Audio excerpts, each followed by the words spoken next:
Hello everyone, welcome to or back to the new grid. I'm Kyle, and in today's video I'm going to take you through some new traffic lights. Light had not been there in the morning. In the evening it was active and this traffic light was working, so we'll see how beta performs in that.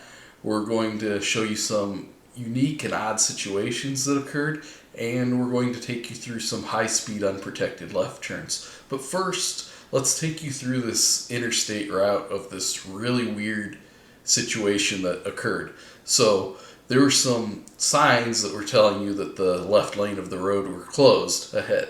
And beta does like to go in the passing lane a lot, so especially when there's slow cars and you're on average setting, it wants to get in the passing lanes, and I did have to control it to keep it to the rightmost lane.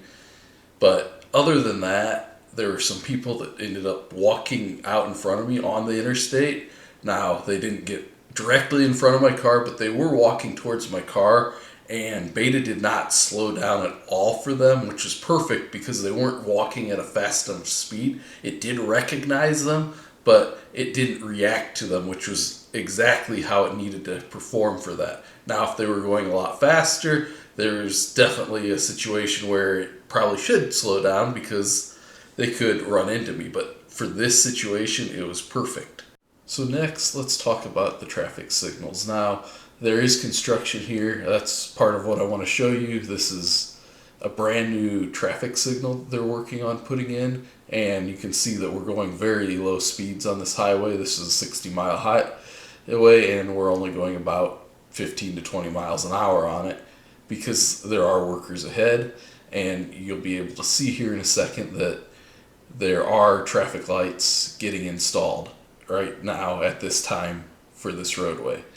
And there's an officer there. It doesn't mark them as a vehicle, probably because they're an unmarked car, but as you can see, they've got people up. They're working on putting this whole new intersection light together, which is active within 10 hours of me driving through this, or full self-driving beta driving through this. So I go back and look at how this performs. So the first test I do is I'm setting up for unprotected lefts. So I basically just go to it at that same direction, and the only difference is I'm turning left there.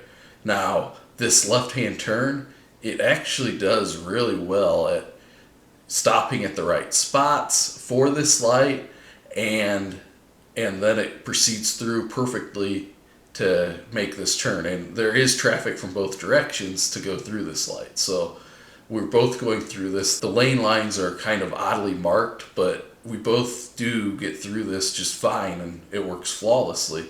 So that's a case where we have navigation in place, but the map data doesn't really reflect that it had that traffic signal there. So this is something that full self-driving is recognizing this light and performing perfectly for it. And so I do try this a few more times. This one's kind of different because as I do get the green arrow here, there's a pedestrian walking on the other side, so it does have to navigate around them. And it also kind of waits to make sure that the traffic coming from the other direction doesn't blow through this light. Because it is a new light, there's definitely chances of that happening. I've seen it with old lights where the semi-trucks or other traffic just blows right through the intersection, creating a very dangerous situation. But as I was setting up for unprotected left turns, every time it worked perfectly, making this left-hand turn again and again. So this does very well, and we'll go on to a few more tests on this where I try going through it in different directions and see how it performs. So here we are. We have a green light to go through this. I have no destination of where I'm going, so as you can see, there's no data showing you what the next direction is. So that was something that Green had pointed out, was that sometimes map data, when you put a navigation in, it'll pull in information about the route. So this is like, it has no data at all for sure that there's a light there, and it continues going through that just fine. It does have to slow down because the semi that was just taking off had to proceed through, and it was going fairly slow taking off. So then I take and reverse it. I again give it no navigation, and I take it through the opposite direction. And again, this time there was no traffic in front of me that slowed, so this time it just completely went 66 miles an hour through this light. Didn't hesitate, it saw it, but it didn't need to slow down because it was a green light. So that tells me that beta is doing very well, because in the past it may have been like, oh, I don't know that this light's here, I probably should try to slow down when I see it, but this tells me that beta's seeing it soon enough that it doesn't need to slow down, and it's not seeing it late and slamming on the brakes because it's like, what do I need to do? So that showed fairly good progress. So now let's get into the unprotected left turns. So while we're setting up for this unprotected left turn, this is a good time to hit that like button and subscribe to my channel if you haven't. That really does help me out so I can get better visualization so you can see better on what's happening. So as we approach this left-hand turn, there's a lot of traffic coming from the left. It does fine waiting on that. It finds the right opportunity. It starts to go. And then when it gets into this median, it decides that it's not ready to go, but it's already partly into the lane. So I take over and continue going because it was clear in that first lane, and I wasn't sure if the traffic after that was in that lane or not, but it had plenty of room to go either way. So I went ahead and took over to go ahead and keep going on this route. So now this next attempt that I set up for, it comes to the stop. You can kind of see its path that it's planning, but it keeps creeping, and it creeps forward.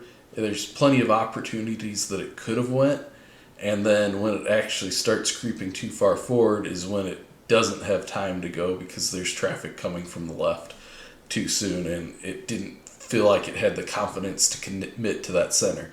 Now, I end up just taking over and taking this left on my own. As you can see, it basically is the normal route that you would go through this large intersection. So let's look at that on this next one and see how it takes for its route.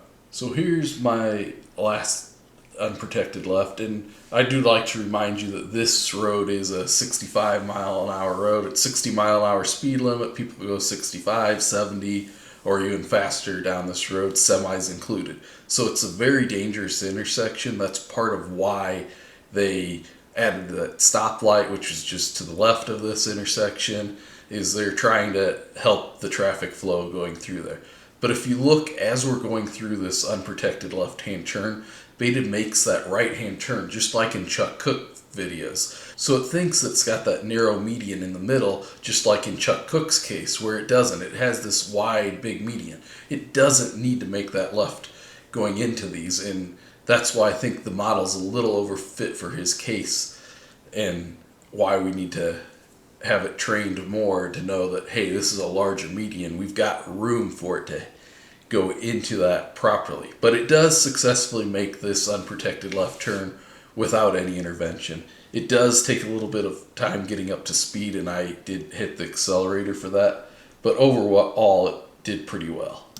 Now in the past, and I wouldn't even show these video drives, I wouldn't even let beta make right-hand turns, but it's gotten a lot better at this high-speed traffic, creeping up slowly and waiting until it has that opportunity to go. The only issue is it really takes a while for it to get up to speed, which it's basically should be at speed by now, because this is about as far of a distance from where that car is in front of me to where beta is that it could actually see. So there could be a car coming up at 30 miles an hour on me at this point. So that's something that also needs to improve upon with beta. So finally, a little update on the Diverging Diamond with 11.3.3. This is a little bit different than what I did in other videos. This is actually coming off the interstate and going left.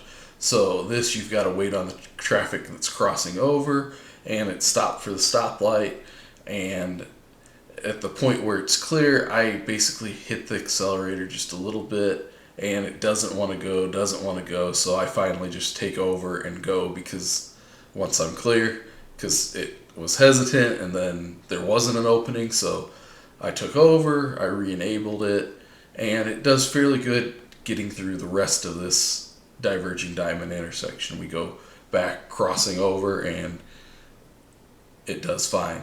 So a little bit of an update there. It definitely is not a normal situation. There's only a few thousand maybe of these in the US or in the world. So this is just another edge case just to show you a little bit of an update on it. I think that these will get worked out. It's just a little bit of a difference of where you need to look for the traffic that's coming. It's actually in a better spot than it is for just a standard left-hand turn. So with that, thanks for watching. Please consider subscribing, like this video if you find it helpful, and I'll see you in the next one.